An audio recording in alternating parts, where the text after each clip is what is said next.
कृपया ध्यान रखें कि इस चैनल में सभी की सभी जो जानकारी है वो शैक्षिक और सूचनात्मक उद्देश्यों के लिए है। इस यूट्यूब चैनल में प्राप्त किसी भी जानकारी को वित्तीय सलाह, कानूनी सलाह या तो व्यक्तिगत सलाह के रूप में नहीं लिया जाना चाहिए। जय हिंद दोस्तों। बाइनेंस के लिए इंडिया की तरफ से क्रिप्टो रिलेटेड एक न्यूज़ आती है और ये न्यूज़ देखने के बाद लोग एकदम से घबरा जाते हैं, क्योंकि न्यूज़ ये आता है अभी टैक्स अथॉरिटीज़ है बाइनेंस के अंदर जांच कर रहा है कि कौन से ऐसे ट्रेडर हैं जो टीडीएस है वो 1% डिडक्ट नहीं कर रहा है ट्रांजैक्शन के ऊपर।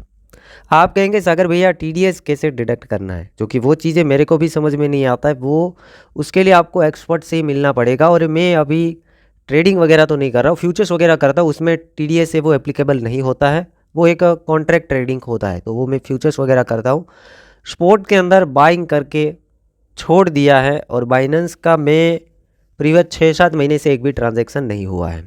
ठीक है, तो बाइंग एंड सेलिंग के ऊपर अभी मुझे पता नहीं है कि बाइनेंस एफआईओ के अंडर रजिस्टर हुआ उसके बाद 1% टीडीएस काट रहा है या नहीं काट रहा है। जो लोग बाइनेंस यूज़ कर रहे हैं वो कमेंट सेक्शन के अंदर कमेंट कर सकते कि वो टीडीएस काट रहा है या नहीं काट रहा है, और अगर नहीं भी काट रहा है तो वहाँ पे टीडीएस काटना पॉसिबल नहीं है। एज अ अथॉरिटी है ना, वो क्या बता रही है कि आप जो P2P करते हैं, कहीं क्रिप्टो सेल करके आईएनआर लेते हैं, आईएनआर लेके क्रिप्टो सेल करते हैं, तो वहाँ पे टीडीएस काटना ज़रूरी है।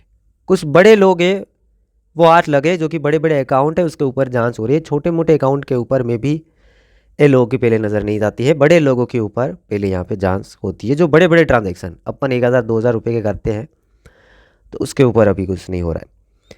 और अब उसे प्रॉब्लम क्या आएगा अगर उसने टीडीएस नहीं काटा है 1% ट्रांजैक्शन के अंदर, क्योंकि रिटर्न वगैरह मंगा रहे, ये चीज़ें भी हमने ईटी के आर्टिकल के अंदर देखा। तो उसे क्या हो रहा है, 30% टैक्स टोटल टर्नओवर के ऊपर लगेगा। वो प्रॉब्लम झेलना पड़ सकता है कि टोटल टर्नओवर के ऊपर 30% टैक्स, ना कि प्रॉफिट के ऊपर। अब ये चीज़ देखने के बाद कहते हैं कि ईटी वालों ने कहीं अप्रैल फूल तो नहीं बना दिया, क्योंकि टर्नओवर का मतलब ये होता है कि भले आपके पास $100 है, वही $100 से आप खरीद रहे बेच रहे, खरीद रहे बेच रहे। अब 2 बार खरीदा 2 बार बेचा तो $500-600 का वॉल्यूम बन गया, वो टर्नओवर हो गया। ठीक है, अब अगेन आपने 100 का खरीदा, अगेन 100 का बेचा, अगेन 100 का खरीदा, अगेन 100 का बेचा, तो ये मान के चलो कि टर्नओवर ऐसे बढ़ता जाएगा। आपके पास है तो $100, 8,000 रुपये से ज़्यादा हमारे पास पैसा ही नहीं है, हम पुअर है, ऐसा भी बंदा कोई निकल सकता है। और उसने पूरे दिन गेम में 1% 2% के चक्कर में ये मान के चलो कि 20 से 30 लाख रुपए का टर्नओवर कर दिया 2-3 महीनों में। अब उसका 30%, अब ये बात हजम नहीं हुई कि टर्नओवर का अगर 30% लगेगा तो कोई भी पे नहीं कर पाएगा, क्योंकि टर्नओवर तो ज़्यादा होता है। $100 मैंने बोला ना, 100 ही से बाई करो सेल करो, बाई करो सेल करो, बार बार 100 वो प्लस प्लस होता जाएगा टर्नओवर के अंदर।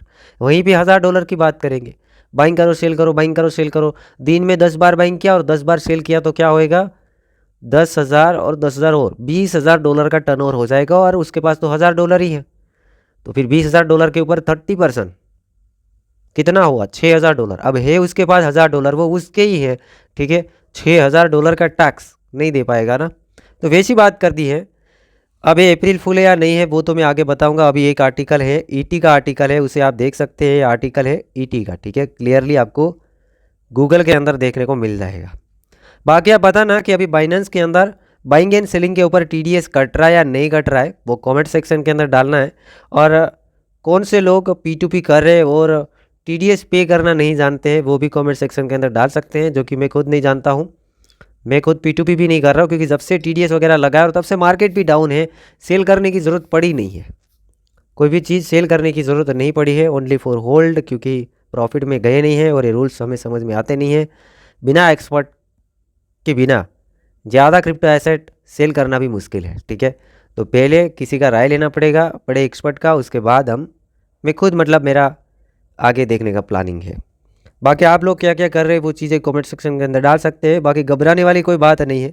अभी मैक्सिमम लोग ये नहीं जानते कि टीडीएस वगैरह कैसे देना है, और कौन कौन से लोग हैं वो टीडीएस दे रहे हैं वो कमेंट डालना, ठीक है। हम देखते हैं, जैसे मैंने एक बार पोस्ट किया था टीडीएस के बारे में, तो 95% लोग मना कर रहे थे कि हमें नॉलेज नहीं है कि कैसे क्या देना है, और ये समझ में चीज़ें आती नहीं, हम थोड़ी ना सीए हैं, ठीक है। वो चीज़ें भी मेरे को बोली थी। तो अगेन कमेंट कीजिए ताकि हमें समझ में आए कि कौन से लोग टीडीएस दे रहे और किस टाइप से दे रहे, ताकि और लोगों को भी कुछ चीज़ें समझ में आए। और दोस्तों एक चीज़ ये कि यहाँ पर ये हो सकता है कि बाइनेंस के अंदर जो स्पॉट के अंदर ट्रेडिंग कर रहे हैं, बाइंग एंड सेलिंग कर रहे हैं, तो वहाँ पर तो एक्सचेंज को ही टीडीएस काटना पड़ेगा, जो ट्रेडर है वो खुद नहीं दे पाएगा।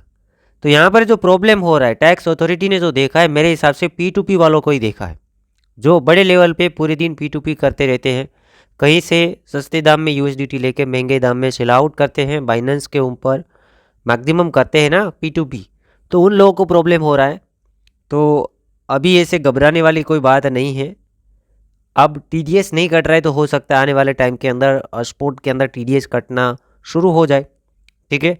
बाकी आप जो भी और चीज़ें जानते हैं, बड़े लोग जानते हैं, ठीक है, बड़े एक्सपर्ट जानते हैं, वो कमेंट्स कर सकते हैं। जितना मुझे चीज़ें समझ में आया, मेरे को लगता है कि P2P रिगार्डिंग है। जो लोग P2P ट्रेडिंग करते हैं, P2P से डॉलर USDT जो सेल करते हैं, तो वहाँ पे आपको TDS है वो डिडक्ट करना पड़ेगा, ठीक है। और बड़े वॉल्यूम के साथ, मतलब बड़ा टर्नओवर करते हो, TDS वगैरह नहीं देते हैं, तो फिर उसे प्रॉब्लम होएगा। उसी के अंदर चांस चल रहा है, ये चीज़ें हो सकती हैं।